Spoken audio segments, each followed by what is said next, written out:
আজকে জুমার খুতবায় সংক্ষিপ্ত সময়ে আলোচনার বিষয় দোয়ার ফজিলত। আল্লাহ পাক রব্বুল আলামিনের কাছে একজন বান্দা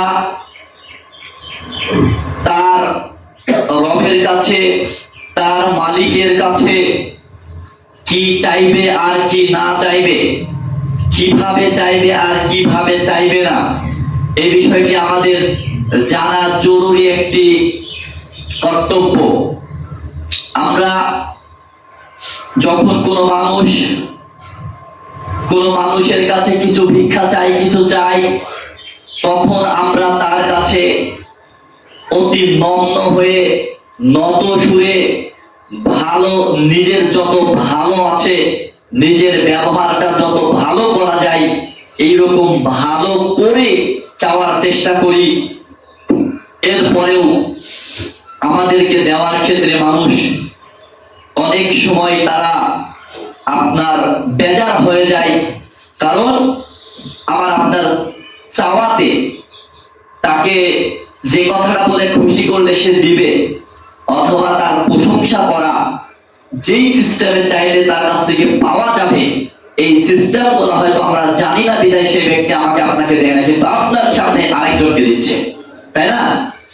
তো আল্লাহ পাক রব্বুল আলামিন যে রব আমাকে আপনাকে সৃষ্টি করেছেন, যে আল্লাহ আমাকে আপনাকে সৃষ্টি করেছেন, করার পরে আল্লাহ পাক রব্বুল আলামিন বলছেন ওয়াসজুদ, বান্দা সাজদা করো, ওয়াসজুদ, সিজদা করো, সাজদা করো, আল্লাহর নিকটবর্তী হও, ওয়াসজুদ ওয়াক্তারিব, তুমি সাজদা করো, আল্লাহ তোমার নিকটবর্তী, তুমি সাজদা করো, আল্লাহ তোমার নিকটবর্তী।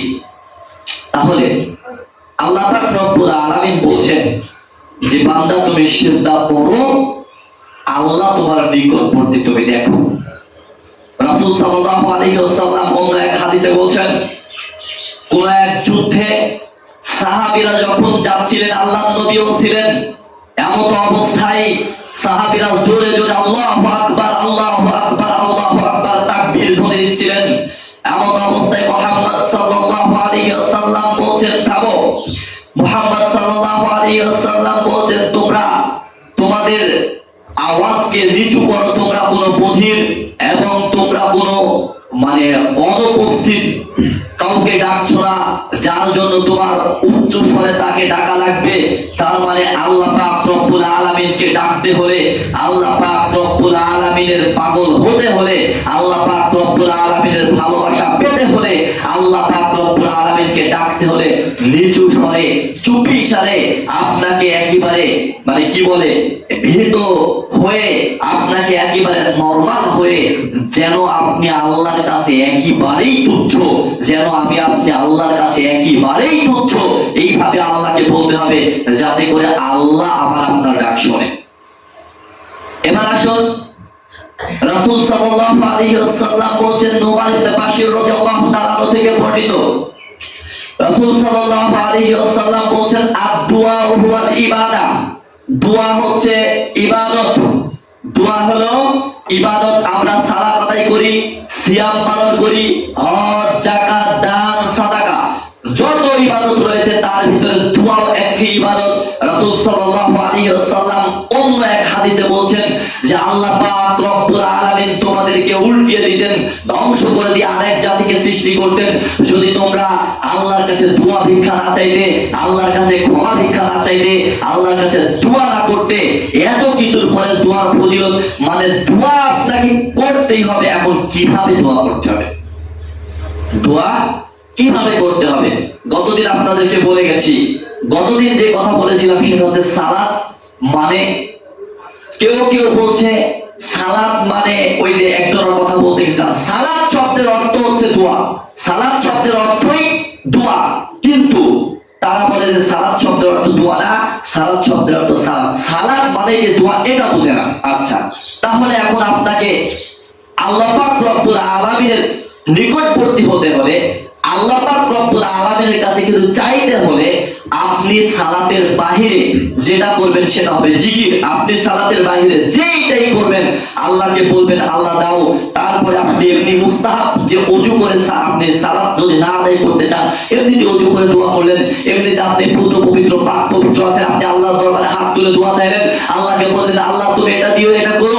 এরপরে যত দোয়া আল্লাহ শিখিয়ে দিয়েছেন যা করবেন আপনি সবগুলা জিকির হবে। কিন্তু জিকিরের নামে লাফালাফি, গাছে ওঠা বাসে ওঠা এগুলো তো চলবে না। এটা তো আবার জিকির না। জিকিরের নামে গান চলছে, জিকিরের নামে ডান্স চলছে, এগুলো তো আবার জিকির না। এগুলো তো আল্লাহকে পাওয়ার জন্য না। আল্লাহ বলছেন তাতে যা জুলুম প্রমাণের মাঝে আছে। আল্লাহ পাক রব্বুল আলামিন বলছেন যখন তুমি একেবারে মানে রাত্রি যখন অন্ধকার হয়ে যাবে, যখন কেউ জেগে থাকবে না, তখন জেগে থাকেন কে? যখন সবাই মরে যায় তখন কে জেগে থাকে? আমরা ঘুমিয়ে যাই মানে মরে যাই। আমরা যখন মরে যাই আল্লাহ আবার রূহ ফিরিয়ে দেয়। এই জন্য আল্লাহ নবী বলেন যখন তুমি ঘুমাতে যাবে তখন তুমি আল্লাহুম্মা বিসমিকা আমুতু ওয়া আহইয়া এটা বলে শুবে। যখন তুমি ঘুমাতে যাবে তখন তুমি আল্লাহুম্মা বিসমিকা আমুতু ওয়া আহইয়া। আবার যখন ঘুম থেকে উঠবে, ঘুম থেকে উঠে সঙ্গে সঙ্গে আল্লাহর প্রশংসা করে বলবে আলহামদুলিল্লাহিল্লাযী আহইয়ানা বা'দা মা আমাতানা ওয়া ইলাইহিন নুশুর। আল্লাহ জীবিত করেছেন বিধায় জীবিত হয়েছি। আল্লাহুম্মা বিসমিকা আমুতু ওয়া আহইয়া, আল্লাহ তোমার ইচ্ছায় মরলাম, তোমার ইচ্ছায় কি হবো? জীবিত হব।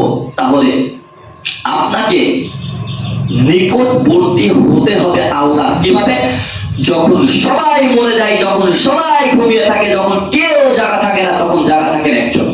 তিনি সপ্তম আসমান থেকে প্রথম আসমানে আসেন, বান্দা কি চায় আল্লাহ বলছেন। দেখুন আল্লাহ বলছেন আদউ, আল্লাহ বলছেন বান্দা তোমরা আমাকে ডাকো, আমার কাছে দোয়া করো। এরপর বলছেন রব্বাকুম, কার? আল্লাহকে ডাকতে বলছেন আদউ রব্বাকুম, আল্লাহ বলছেন তোমরা আমাকে ডাকো তাদাররুআন ওয়া খুফিয়াতান।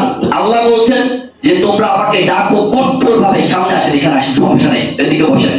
তোমরা আমাকে ডাকো কঠিন ভাবে, আল্লাহ আমাকে দিতেই হবে, এবং ভীত স্বতন্ত্র হয়ে ভয় ভীতি মনের ভিতরে রেখে ভয় ভীতি নিয়ে আল্লাহকে ডাকো।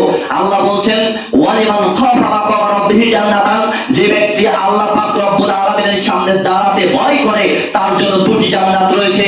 যে ব্যক্তি আল্লাহর সামনে দাঁড়াতে ভয় করে, খুশু বিনয়ের সহিত আল্লাহর সামনে দাঁড়ায়, মানে যে ব্যক্তি সালাত আদায় করে, যে ব্যক্তি আল্লাহর জন্য শুধু সিফ আল্লাহর জন্য সালাত আদায় করে, মনের ভিতরে ইখলাস দিয়ে একনিষ্ঠ চিত্তে আল্লাহকে বলে আল্লাহ আমার এটা লাগবেই।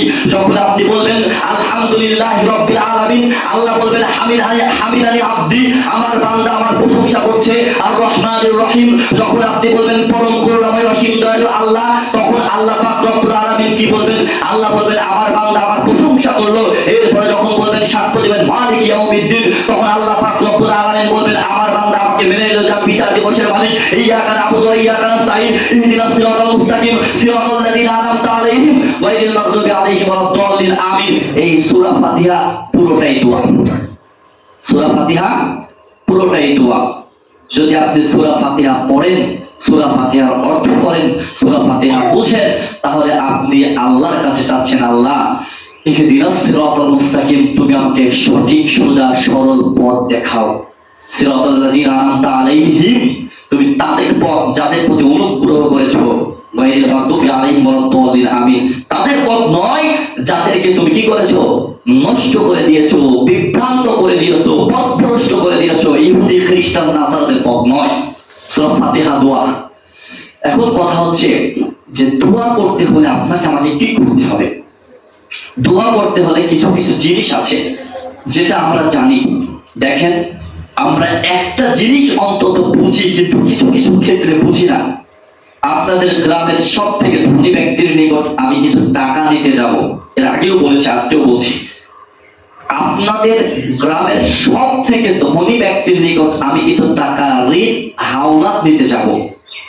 এমন তো অবস্থায় এই ব্যক্তির নিকট গিয়ে যদি একটু বুঝেন, যদি এই ব্যক্তির নিকটে গিয়ে আপনি মানে তার সাথে খুব খারাপ বিহেভ করে, তাকে যদি বকাঝকা করে, মানে আপনার মেজাজটাই আলাদা, রাগ দেখিয়ে তাড়াহুড়া করছেন, যে দিবে তার তাড়াহুড়া নেই, যে দিবে তার তাড়া নেই, এমনও কঠিন কোন সময় থাকতে পারে যেখানে খুব জরুরি আর্জেন্ট হয়ে পড়ে। তো আপনি যদি তার কাছে গিয়ে যদি খুব মানে দ্রুত করেন তাড়াহুড়া করেন, কিছু না বলেন, টাকা লাগবে টাকা দেন, টাকা লাগবে টাকা দেন, এরকম করেন, তাহলে কিন্তু সেই ব্যক্তি এতটা খুশি আপনার উপরে হবে না। সে ব্যক্তি কিন্তু আমাকে আপনাকে টাকা দিতে চাইবে না, অত সোজা না টাকা দেওয়া। এখন আপনি যে রবের কাছ থেকে জান্নাত চাইবেন, আপনি যে রবের কাছ থেকে, রাসূল সাল্লাল্লাহু আলাইহি ওয়াসাল্লাম বলেন যদি তোমাদের কারো পায়ের স্যান্ডেল জুতার ফিতা পর্যন্ত ছিঁড়ে যায়, এটাও তুমি কি করো? আল্লাহর কাছে চাও, এটাও তুমি আল্লাহর কাছে চাও। দেখেন আল্লাহর নবীর সাহাবীদের সিস্টেমটাই ছিল এটা, যে আল্লাহর নবী একটা কথা বলেছে, আল্লাহ একটা কথা বলেছে, শোনা মাত্র সঙ্গে সঙ্গে ওটা মেনে নিয়েছে। আবু সাঈদ খুদরি রাদিয়াল্লাহু তাআলা বলছেন যে আল্লাহ নবী সাল্লাল্লাহু আলাইহি ওয়াসাল্লামকে দেখলাম হাতে থেকে স্বর্ণের আংটি খুলে ফেলে দিল। এমন অবস্থায় আমরা সাহাবীরা সবাই ফেলে দিলাম। আল্লাহর নবীকে দেখলাম একদিন সালাতে আল্লাহর নবী পায়ে থেকে জুতা খুলে কোথায় রাখলো? জুতা খুলে সাইডে রাখলো। এটা জানাজার সালাত, আমরা সবাই জুতা খুলে সাইডে রাখলাম। আল্লাহর নবী বলছে কেন তোমরা রাখলে? আল্লাহ নবীর সাহাবীরা বলছেন যে আমরা দেখলাম যে আপনি জুতা খুলে রাখলেন, এই জন্য আমরাও রেখেছি। কেন এটা না, কেন প্রশ্ন এটা কিন্তু না, মানে কেন বললাম এটা? যে ওই যে বললাম আল্লাহর কাছ থেকে যদি পায়ের জুতা লাগে, একেবারে মানে দেওয়ালি জুতা ফিতা যেটা আপনার প্রয়োজন সেটাও আপনি আল্লাহর কাছ থেকে চাইবেন, তখন আপনার ইমান দুর্বল, তো আপনার ইমান প্রচন্ড দুর্বল, তখন আপনার চিন্তা হবে আল্লাহ কি আর ওখান থেকে এসে জুতা ফিতা দিয়ে যাবে যে আল্লাহর কাছে চাইতে হবে? বিষয়টা বুঝেননি? 10 টাকা দাম আল্লাহ দিয়ে যাবে। এই যে অহংকার, এই যে অহংকার, আপনি যদি অহংকারটা করেন তাহলে আপনার সবকিছু ধ্বংস। এই আয়াতে আল্লাহ বলছেন ইন্নাহু লা ইউহিব্বু, নিশ্চয়ই আল্লাহ ভালোবাসেন না, নিশ্চয়ই আল্লাহ কি করেন না? ভালোবাসেন না মুতাদিন, যারা সীমা লঙ্ঘনকারী, যারা হট্টগোলকারী, সীমা লঙ্ঘনকারী, এই যে এরকম লোক। সাহাবীরা জুতা খুলে ফেলেন, আল্লাহর নবীকে দেখেছেন, মানে আল্লাহর নবীর কথা বলা হচ্ছে, মানে আপনাকে মানতে হবে। আল্লাহ আমার জুতার ফিতা ছিঁড়ে গেছে, আমাকে জুতার ফিতার ব্যবস্থা করে দাও, যেভাবে হোক আল্লাহ ব্যবস্থা করে দেবে। আল্লাহ আসবে না, কিন্তু যে কোনো মাধ্যম দিয়ে ব্যবস্থা হবে ইনশাআল্লাহ। এটা বিশ্বাস রাখতে হবে, ইখলাস রাখতে হবে, আপনি পাবেন এই আশা রাখতে হবে, আমি আপনি পাবো আল্লাহর কাছ থেকে এই আশা রাখতে হবে, রাখার পরেই আপনাকে দোয়া করতে হবে। আচ্ছা, এখন দোয়া যেহেতু করবেন, আল্লাহর কাছে দোয়া করবেন, তাহলে আপনার করণীয় কি, আমার করণীয় কি? আমার আপনার করণীয় যেটা, সেটা হচ্ছে দোয়া করতে গিয়ে তাড়াহুড়া করা যাবে না, যে এই জুতার ফিতাটা ছিঁড়ে গেল এখনই চালান, এখনই দিচ্ছে না, না আর করবো না, বিকেল হয়ে গেছে তাও পাননি, 1 সপ্তাহ চলে গেছে তাও টাকা পাননি, 2 সপ্তাহ তাও পাননি, 3 সপ্তাহ, 1 বছর আপনি কিনেননি, আপনি পাননি, কেউ দেয়নি আপনাকে, আল্লাহকে বলছেন আল্লাহ দেও, আল্লাহ আমার ফিতা ছিঁড়ে গেছে লাগবে তুমি দাও, কিন্তু আপনি পাননি। এই যে আপনি হতাশ হচ্ছেন, মনে মনে ফিল করছেন যে না অসম্ভব, আমাকে কিনতে হবে টাকা দিয়ে, আল্লাহ দিবে না, এটা সস্তা না। আপনি যে হতাশ হচ্ছেন, আল্লাহর নবী সাহাবীরা বলছেন আল্লাহর নবী তাড়াহুড়া কি, তাড়াহুড়া কি, শীঘ্রই, শীঘ্রই কি জিনিস? আমরা বলি না ভাষায় শীঘ্রই করো, তাড়াহুড়া কি? আল্লাহর নবী বলছেন তাড়াহুড়া, তুমি আল্লাহর কাছে একটা জিনিস চেয়েছো, চাওয়ার পরে বলছো না পাচ্ছি না, দিচ্ছে না, হচ্ছে না, এটা হলো তাড়াহুড়া। মানে আপনি যদি চান আপনার দোয়া 3 ভাবে কবুল হতে পারে। আপনি চাইবেন যখন মহান প্রতিপালক, বিশ্ব জগতের প্রতিপালক আল্লাহর কাছে, তখন আপনার একটাই চিন্তা থাকতে হবে যে আমি আল্লাহর কাছে যখন চেয়েছি আমি কখনোই খালি হাতে ফিরবো না। আল্লাহর নবী বলছেন আল্লাহ পাক রব্বুল আলামিন তার বান্দা যদি তার কাছে কিছু চায়, আল্লাহ তাকে খালি হাতে ফিরাতে লজ্জা বোধ করে। আমার আপনার লজ্জার চারার দাম নেই, এখনই লজ্জা করে কিছুক্ষণ পর আবার ঠিক, কিন্তু আল্লাহ যদি লজ্জা করেন সে লজ্জা দাম আছে। আল্লাহ নবী বলছেন, আল্লাহ বলছেন যে আমার বান্দা, সহজ পদ্ধতি দোয়া কখন কবুল হয় একটু বলি, আপনি এমন কিছু করবেন না সেটা বলছি, কিন্তু দোয়া কখন কবুল হয়? দোয়া কবুল হয়, আল্লাহ নবী সাল্লাল্লাহু আলাইহি ওয়াসাল্লাম বলছেন বাইনাল আযান ওয়াল ইকামা, আর দোয়া ও বাইনাল আযান ওয়াল ইকামা, দোয়া কবুল হয়, ফিরিয়ে দেওয়া হয় না, আযান এবং ইকামতের মাঝখানে দোয়া। এখন কথা হচ্ছে যে আযান হয়েছে আসরের সালাতে, আসলেন, আসার পরে দেখছেন 5 মিনিট সময় আছে, 2 রাকাত পড়লেন, না পড়লেও বসার অধিকার নাই, 2 রাকাত পড়লেন, পড়ার পরে বসলেন, বসার পরে আল্লাহর কাছে হাত তুললেন, আল্লাহর কাছে বললেন, যেই সালাতটা আদায় করলেন সেটাও দোয়া হলো, হওয়ার পরে আপনি আল্লাহর কাছে আবার বলছেন আল্লাহ আমাকে দিতেই হবে, শক্তভাবে ধরবেন, আমাকে দেওয়াই লাগবে, দিতেই হবে। এই সময়ের দোয়াটা আল্লাহ খালি হাতে বান্দাকে ফিরিয়ে দিবেন, এটাতে আল্লাহ লজ্জা বোধ করে, এই দোয়াটা কবুল হয়। আজকে জুমার দিন স্পেশাল দিন, আজকে এই দিনে আসরের পর থেকে নিয়ে মাগরিব পর্যন্ত আল্লাহ বান্দার সমস্ত দোয়া কবুল করেন। আজকের দিনে আসর থেকে নিয়ে শুরু করে মাগরিবের আগ পর্যন্ত আল্লাহ বান্দার সমস্ত দোয়া কবুল করে। এরপরে আরেকটি গুরুত্বপূর্ণ সময়, সেটা হচ্ছে এই খুতবার ভিতরে আল্লাহ দোয়া কবুল করেন। খুতবার ভিতরে আল্লাহ দোয়া কবুল করেন। দোয়া তো কবুল করেন ভালো কথা, কিন্তু দোয়া করবো কিভাবে, পদ্ধতিটা আমার আল্লাহ লাগবে, দাও দিয়ে দাও, এটা কি দোয়া? না। আপনাকে নিঃসন্দেহে চিন্তা করেন, আপনি আপনার আজকে এই পুরো থানার বা ইউনিয়নের বা জেলার আপনি একজন বড় কোনো মানে ফেমাস ব্যক্তির সাথে দেখা করবেন, তখন আপনার গায়ের ভিতরে একটা স্যান্ড, তারপরে সব থেকে ভালো দামি পোশাকটা একেবারে শার্ট শুট ফিটফাট হয়ে স্যান্ড মেরে আপনি তার সাথে দেখা করতে গেলেন, সাক্ষাৎ করতে গেলেন, যেন সে ব্যক্তি আপনাকে দেখে কি হয়, একটু খুশি হয় বা মুগ্ধ হয়। তো আপনি মানুষের সাথে দেখা করতে গিয়ে যখন এই কাজটা করছেন, তাহলে আপনার যে রব, আপনার যে প্রতিপালক আপনাকে সৃষ্টি করেছে, আপনি সেই আল্লাহর কাছে, সেই রবের কাছে গেলে কত সাফ, কত পরিষ্কার, কত ভালোভাবে যেতে হবে বলেন।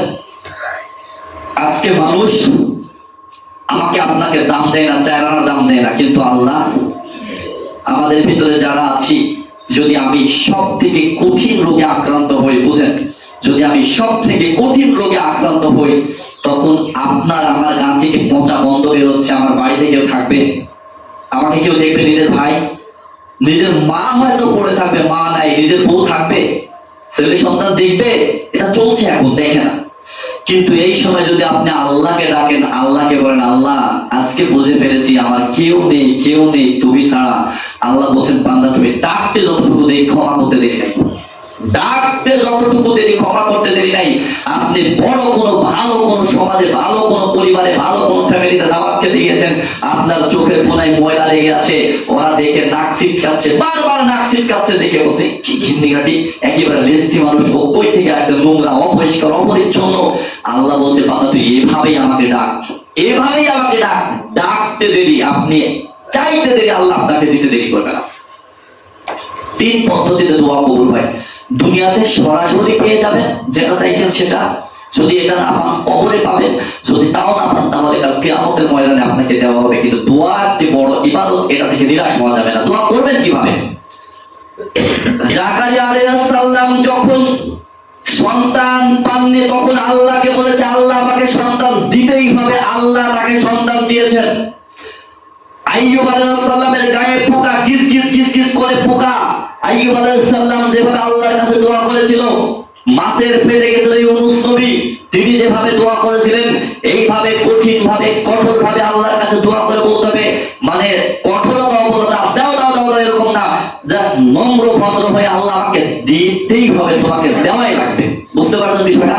দাঁত দিয়ে কামড়িয়ে ধরতে হবে, আল্লাহ আমাকে দিতেই হবে। একটা জিনিস আপনি চাচ্ছেন, পাচ্ছেন না, পাচ্ছেন না, আপনি বছরের পর বছর চেয়ে গেলেন, আল্লাহ আপনার কল্যাণ নিয়ে আসছে। সত্যি এটাই কি, যে দোয়াটা আপনি করবেন সেটার জন্য আপনার নেকি হচ্ছে, দোয়াটা আপনি করছেন, আপনি পাবেন আপনার জিনিসটা। আর সর্বশেষ কথা, যেটা শুরুর থেকেই বলে আসছি, দোয়া করতে হলে প্রশংসা করতে হবে। আপনি কোন মানুষের কাছে টাকা চাইতে গেলে তার নামে কত তেল মারেন, কত যে তেল মারেন আপনি। হ্যাঁ, আপনি আমাদের রাস্তা করে দিয়েছেন, আপনি আমাদের গ্রামের এরকম উন্নয়ন করেছেন, আমাদের ওই পরিবারের ওরকম মানুষের উপকার করেছেন, আপনার কাছে সামান্য কিছু আবদার, বলেন না এটা আছে না? এইরকম তেল দিতে দিতে দিতে এরপরে আপনাকে 500 টাকা বের করে দেয়, এরপরে 500 টাকা দেয়। আল্লাহর কাছে যদি বলেন, আল্লাহ, মানুষ যদি প্রশংসা পায়, তাহলে যে রব আপনাকে আমাকে সৃষ্টি করেছে, রব প্রশংসার মালিক কিনা সেটা বলেন। তিনি প্রশংসা পাওয়ার হকদার কিনা, তার কাছে আপনি বলবেন, আলহামদুলিল্লাহ রাব্বিল আলামিন, বিশ্ব জাহানের প্রতিপালক আল্লাহর উপর সমস্ত প্রশংসা। আল্লাহর উপর যখন প্রশংসা করা হয়, আল্লাহ তখন তার বান্দার উপরে খুশি হয়। আল্লাহর উপর যখন প্রশংসা করা হয়, আল্লাহ তখন তার বান্দার উপরে খুশি হয়। আপনি যত রকমের দোয়া আছে, যত রকমের দোয়া আছে, সব দোয়া বলেন আল্লাহকে।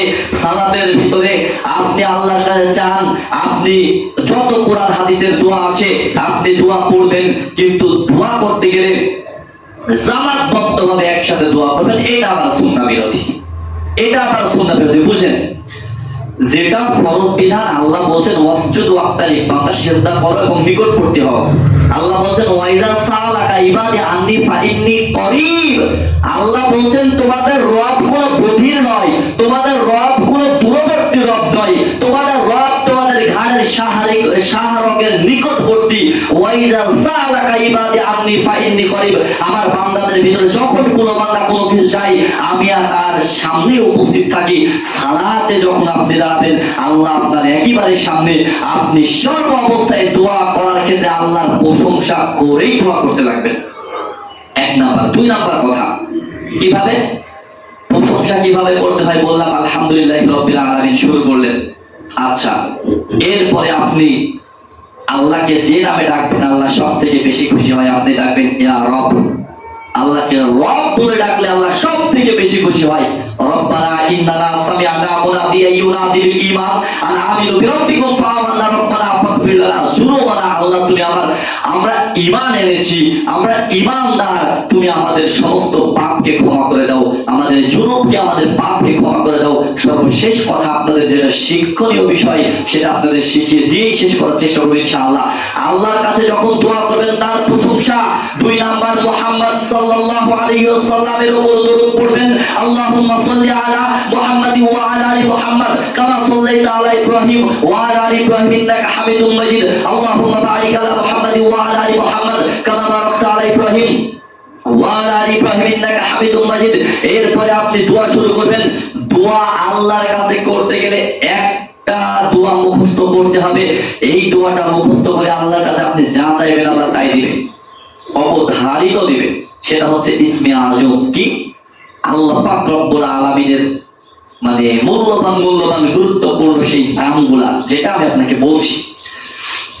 আল্লাহর কাছে যখন কোনো বান্দা দোয়া করবে তখন সে যেন আল্লাহকে আঁকড়ে ধরে, আল্লাহ দাও। আর যেন সে বলে আল্লাহুম্মা ইন্নী আসআলুকা বিআন্নী আশহাদু আন্নাকা আনতাল্লাহু লা ইলাহা ইল্লা আনতা ইল্লা আনতাল আহাদুস সামাদ আল্লাযী লাম ইয়ালিদ ওয়া লাম ইউলাদ ওয়া লাম ইয়াকুল লাহু কুফুয়ান আহাদ। এই কথা যখন আপনি বলে দোয়া করবেন, আল্লাহ আপনাকে তা দিতে বাধ্য। এরপরে দ্বিতীয় আরেকটি রয়েছে, আল্লাহুম্মা ইন্নী আসআলুকা ইয়া আল্লাহ বিআন্নাকাল ওয়াহিদুল আহাদ as-সামাদ আল্লাযী লাম ইয়ালিদ ওয়া লাম ইউলাদ ওয়া লাম ইয়াকুল লাহু কুফুয়ান আহাদ আনতাগফিরলি যুনুবি ইন্নাকা আনতাল গফুরুর রহিম। এখানে আপনার আল্লাহ যে এক, আল্লাহ একক, আল্লাহ কাউকে জন্ম দেননি, তিনি কারো থেকে জন্ম নেননি, এইসব কথাগুলো রয়েছে। আল্লাহ এক, আপনি সাক্ষ্য দিচ্ছেন আল্লাহ ছাড়া প্রকৃতপক্ষে কোনো মাবুদ নেই, ইলাহ নেই। এই প্রশংসাগুলো করার পরে যদি আপনি আল্লাহর কাছে দোয়া ভিক্ষা চান, আল্লাহ আপনাকে দিতে বাধ্য, আল্লাহ আপনাকে দিবেই দিবে। কিন্তু সীমা লঙ্ঘন করা যাবে না। সীমা লঙ্ঘনের কয়েকটি কথা, মেলা পয়েন্ট আছে, আবার আলোচনা হবে ইনশাআল্লাহ। তবে কয়েকটি কথা বলে দিই, সেটা হচ্ছে সীমা লঙ্ঘন কি। আপনি এটা বলতে পারবেন না আল্লাহ ওই কাফের ব্যক্তিকে তুমি জান্নাতে ঢুকাও। বুঝতে পারেননি? যেটা শরিয়াত নিষেধ করেছেন এটাকে আপনি হা করতে পারবেন না। আল্লাহ তুমি কাফেরকে জান্নাতে দিয়ে দাও, আল্লাহ আমাকে তুমি চিরস্থায়ী করো, আমি যেন না মরি। কারণ আপনি তো মরবেন, এটা তো শরিয়া বলেছে, আমি তো মরবো। আল্লাহ আমাকে চিরস্থায়ী করো যাতে করে আমি না মরি। আর আপনি এটা যদি করেন তাহলে সীমা লঙ্ঘন হবে। এটা যদি করেন তাহলে সীমা লঙ্ঘন হবে। আপনি আল্লাহর কাছ থেকে ধন সম্পদ, টাকা পয়সা, যা প্রয়োজন আপনি চেয়ে নিতে পারেন। আপনি চাইবেন, চাওয়ার ক্ষেত্রে আপনাকে অবশ্যই আল্লাহর প্রশংসা, নবীর উপরে দরুদ এবং ইসমে আজম পড়তে হবে। পড়ার পরেই দোয়া করলে আপনার দোয়া গ্যারান্টি কবুল হবে। আল্লাহ নবী বলেছেন। আল্লাহ পাক রব্বুল আলামিন আমাদের সবাইকে সুন্দরভাবে দোয়া জেনে বুঝে করার তৌফিক দান করুন। আল্লাহ আমাদের সবার